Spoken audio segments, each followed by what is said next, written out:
पहली बार जब उसने वो बात सुनी थी तो उसे लगा था कि शायद ये सिर्फ एक डर है, एक अफवाह, एक ऐसा शक जिसे वक्त के साथ झुटलाया जा सकता था।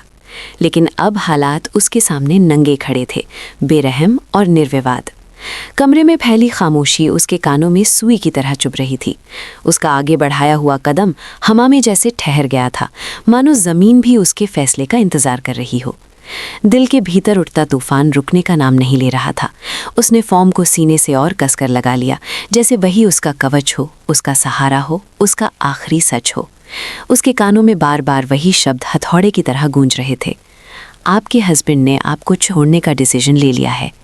हर बार ये वाक्य सुनते ही उसकी सांस अटक जाती, सीने में दर्द की एक तेज लहर उठती और फिर धीरे धीरे फैल जाती। क्या सच में उसका घर उससे छिनने वाला है? क्या उसका बच्चा उससे दूर कर दिया जाएगा? उसके भीतर एक माँ चीख रही थी, खामोश लेकिन बेहद तेज, इतनी तेज कि उसे लग रहा था जैसे उसका अपना दिल उस चीख से कांप रहा हो। सामने बैठे लोगों की नजरें उसे परख रही थीं, जैसे वो कोई फैसला नहीं बल्कि कोई गुनाह करने जा रही हो। हर नज़र में सवाल था, हर चेहरे पर फैसला सुनाने की जल्दी। उसने महसूस किया कि अगर आज उसने खुद के लिए आवाज़ नहीं उठाई तो शायद जिंदगी भर पछताना पड़ेगा। उसके होंठ हल्के से खुले, पर शब्द अभी भी गले में अटके हुए थे, डर और हिम्मत की उस पतली रेखा पर जहाँ से जिंदगी का रुख बदल जाता है। तभी पंडित जी की गंभीर आवाज़ फिर गूंजी, मानो उसे उसकी जगह याद दिलाने आई हो। बहू जी, शुद्धिकरण के मंत्र शुरू हो चुके हैं, अब बीच में उठना अशुभ माना जाता है। ये सुनते ही कमरे में बैठे कुछ लोगों ने सहमति में सिर हिलाया, जैसे परंपरा का फैसला अंतिम हो। वही पुरानी दीवार, वही रिवाजों का बोझ, वही अदृश्य जंजीरें जो पीढ़ियों से औरतों के कदम रोकती आई थीं। एक पल को उसका दिल सच में डगमगाया। बचपन से उसने यही सीखा था, घर पहले खुद बाद में, त्याग ही स्त्री की पहचान है, यही समझाया गया था। लेकिन उसी पल उसके दिमाग में अपने बेटे का चेहरा कौन था? मासूम, भरोसे से भरी आंखें जो हर बार उसे देखकर खिल उठती थीं। उसकी उंगलियां अनजाने में और कस गईं। नहीं, इस बार बात अलग थी। ये सिर्फ उसकी नहीं, उसके बच्चे की जिंदगी का सवाल था। उसने धीरे से सिर उठाया। उसकी आंखों में अब डर कम और दृढ़ता ज्यादा थी। अशुभ तब होगा, उसकी आवाज़ धीमी थी मगर साफ और सीधी, जब एक माँ से उसका बच्चा छीन लिया जाएगा।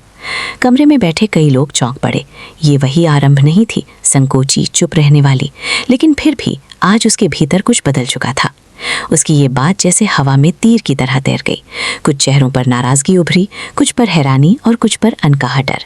तभी अम्मी जी की तेज आवाज़ कमरे में गूंजी, बहुत जुबान चलने लगी है तुम्हारी। उस आवाज़ में सिर्फ गुस्सा नहीं था, एक छिपा हुआ भय भी था, जिसे शायद कोई और नहीं समझ पा रहा था। आरंभ में का दिल एक पल को फिर कांपा, लेकिन इस बार उसने खुद को संभाल लिया। उसे अब साफ दिख रहा था, अगर वो आज झुक गई तो हमेशा के लिए झुकती चली जाएगी। उसने दीवार पर टंगी घड़ी की तरफ देखा। वक्त तेजी से निकल रहा था, जैसे हर टिक टिक उसे चेतावनी दे रही हो कि परीक्षा सेंटर उससे दूर होता जा रहा है, और उसके सपने भी। उसी वक्त पीछे खड़ा वही शख्स फिर बोला, इस बार और भी धीमे लेकिन धारदार लहजे में, फैसले देर से लिए जाएं तो अक्सर मौके हाथ से निकल जाते हैं। ये सुनकर उसकी रीढ़ में सिहरन दौड़ गई। क्या ये सिर्फ सलाह थी या किसी बड़े खेल की शुरुआत? उसे पहली बार महसूस हुआ कि ये सिर्फ घर का मामला नहीं, कुछ और गहरा चल रहा है। आरंभ में ने आंखें बंद की और एक लंबी गहरी सांस ली। उसे अपने दिल की धड़कन साफ सुनाई दे रही थी, तेज, बेचैन, लेकिन जिंदा, पूरी तरह जिंदा। उसने मन ही मन खुद से एक सवाल पूछा, अगर आज नहीं तो कब? अगर अभी नहीं तो कभी नहीं।